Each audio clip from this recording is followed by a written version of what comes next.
What's up, basketball fans? Welcome to the Ratch Report. It's time to talk about the Toronto Raptors, and I really wanted to get this video before the Raptors preseason games have started because I'm going to be discussing three players that could potentially break out under Darko Rajakovic. We know that there's going to be a lot more opportunities with Darko now being the head coach and a lot more minutes being distributed evenly, but also the ball moving a lot better, which could mean more chances for a lot of players, which weren't always the case under Nick Nurse. So for today's video, I'm going to go through a list of three players I think could potentially break out and give you my final verdict at the end of the video, who I think will ultimately be the guy who will, take the biggest leap under Darko next season. So if you're ready to watch, make sure to hit the like button. If you wish to hit the subscribe button as well, that'd be very much appreciated. So with that being said, let's get into today's video. Now, before I get into my video, guys, just spoiler alert, Scotty will not be on this because I think Scotty's far too talented. He would have shined anyways under any head coach. So it's not because I don't think Scotty will break out. I think it definitely will, but I have three other names in mind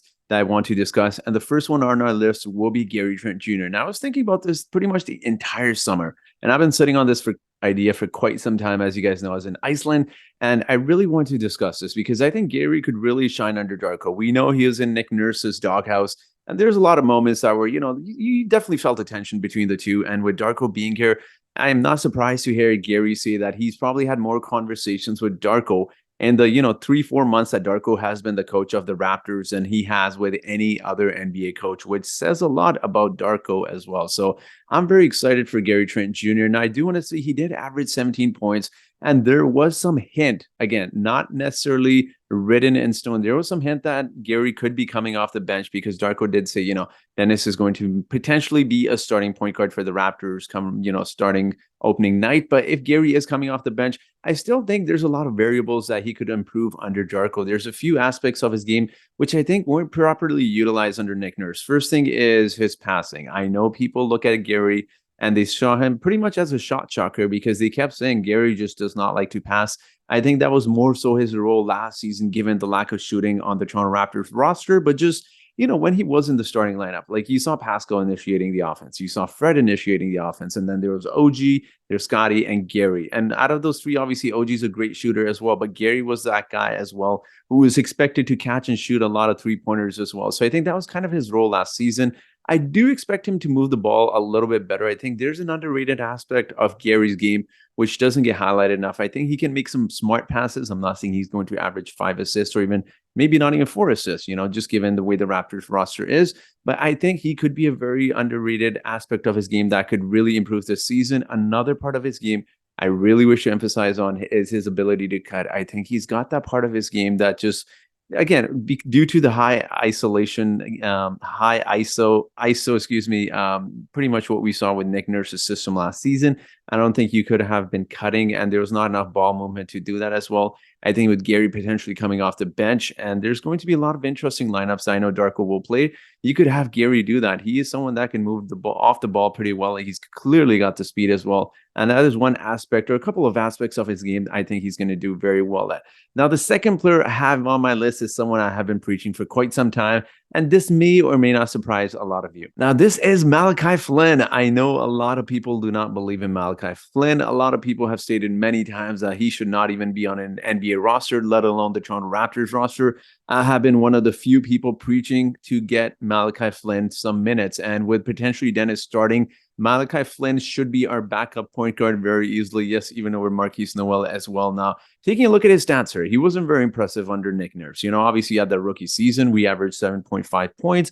He also won Rookie of the Month that first season with the Raptors, but that was also due to Kyle Lowry pretty much just telling Nick Nurse to play Malachi Flynn, and you saw what he could do, guys. I know I'm not saying he's the best player on the Raptors. I'm not even saying he's a great prospect at this point of his career, but he is much better than a lot of people have seen. He's gotten tremendous skill sets, which haven't been, again, like many people, haven't been utilized under Nick Nurse. I mean, he's a great three-point shooter. He can put up points and even get some assists as well. I know, look, stats-wise, he doesn't look that great.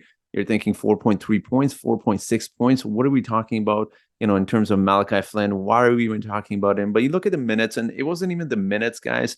For me, personally speaking, it was just the inconsistent minutes that he received. You would see him for 5 games, and you wouldn't see him for 10 games. You'd see him for 2 games, and you wouldn't see him again. So again, I haven't had the chance to display the stats as a starter, but even his stats as a starter is something crazy like 15 points, 5 rebounds, 4 assists as well. So clearly he's got the talent. He's not just some scrub that the Raptors have kept around for no reason. He's got the talent. And now with Darko, with the ball movement, with the minutes being distributed much, much better, I'm very excited for Malachi Flynn. And not only that, I think one part of Malachi Flynn's game, much like Gary's, but I think with Malachi, it'll actually show a little bit more is the assist column. With Malachi Flynn potentially coming off the bench as a backup point guard, you're going to have Gary Trent Jr., you're going to have Grady Dick there, you're going to have Otto Porter potentially playing some minutes with him as well. And then you got Christian Koloko, who can, definitely get some lobs as well. So he's got a lot of shooters around him, which should lead to easy assists for him. I mean, Grady and Gary alone are great players to have if you want to really rack up the assists as well. So I think Malachi Flynn will definitely shine. He's going to surprise a lot of people. I know people are thinking he's only averaging 4 points. We shouldn't really be talking about him, guys. He's going to have a very big leap.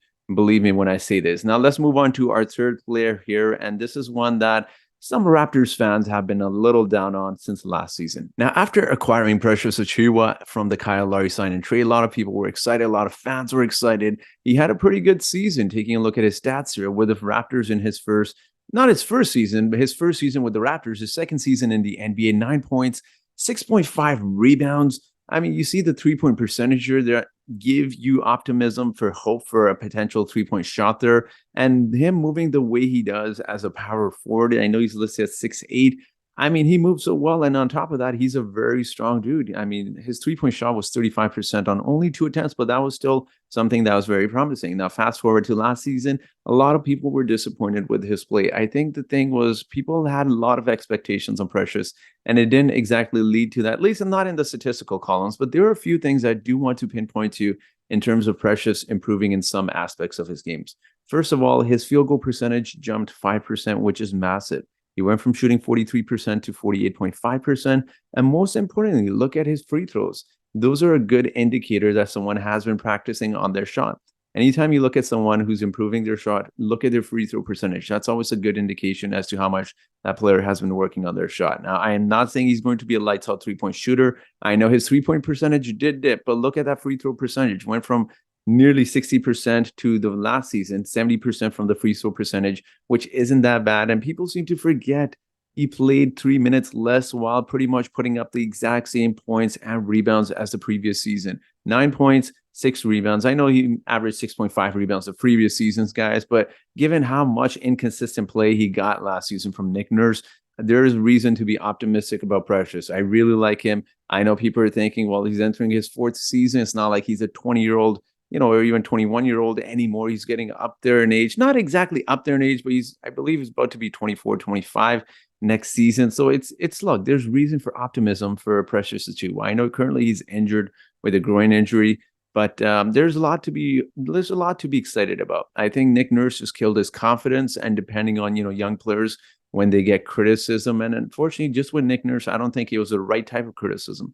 There's a way to criticize a player. I just don't think it was it. The way he talked to his guys, the way he called them out in the media, the way he benched them consistently for 10 minutes or 10 games, and then you didn't see Precious for a lot of games there. So I'm very optimistic about these 3 players. I do want to give you my final verdict, though, in terms of stats, in terms of whose play I think will improve a lot. I'm going to get into that right now. Now, I do want to say, in terms of improved play, I think it's going to be Gary Trent Jr., just because I think there's so many aspects of his game that we haven't really seen. As I highlighted earlier in today's video, you're going to see him cut a lot more. You're going to see him move the ball a little bit more, and you're just going to see him differently on offense as well. There's not that pressure of how a Nick Nurse was with, really emphasis on defense, which isn't a bad thing, but it just seemed like he was taking a toll on some of the younger guys. It was automatically, if they took a few plays off, they were benched. And you saw the body language of Gary Trent Jr. I think not so much statistically, because he did average 17 points.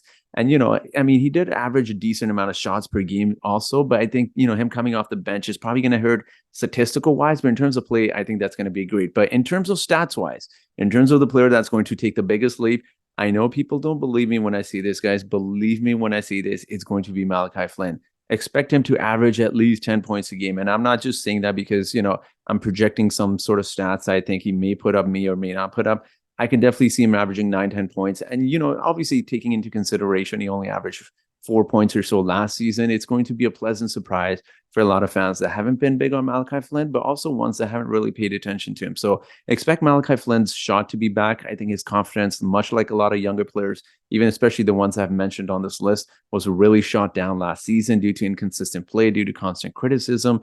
And it just seems like he's been riding the bench for 2+ seasons now. Expect Malachi to provide a lot of quality minutes and also a lot of three-point shooting as well. This team really needs three-point shooting, and he's going to be the clear cut second point guard on this team. I know people are going to say Scotty Barnes, guys. I'm just strictly speaking on positional right now, So I think, Malachi Flynn coming off the bench, playing the point guard position will really help him. He's also got really good shooters off the bench as well. So I'm excited for Malachi. I think he's going to take a big leap. I think his three-point shot will definitely rebound as well. He's a much better three-point shooter than the stats may show. He's a great three-point shooter. He can get to the basket. He's going to do a lot of different things. We even saw him dunk in those scrimmages that Yahoo had on their YouTube page as well. So personally, I'm very excited. I'm very curious to hear what your thoughts are. Do you think these three players will take a leap? I repeat, I wanted to get this video before preseason starts because we'll start seeing some of these guys, maybe not so precious because he's injured, but we'll really start seeing the playoffs. These two guys, and Gary and Malachi, really improve. And I don't want to be like, hey, I want to be the head. Look, we all have those bragging rights as YouTubers. We're like, hey, I told you so, So before we even get to see them in preseason, I think these are the three players that, they're going to take the biggest leap. But let me know your thoughts in the comment section below. And as always, I do have a trivia question for you today. And the trivia question for today is, this former Raptors player was acquired from the Kings and averaged 9 points and shot 41% from the three-point line in the 2013-2014 season. Who is this player? Is it A, Patrick Patterson? Is it B, John Salmons? Is it C, Chuck Hayes, or is it D, Grievous Vasquez? So whoever answers this trivia question correctly first in the comment section gets a shout out in my next video. So that will be it for today's video, guys. Thank you so much for watching. I appreciate your support, and I hope you guys have yourselves a great day.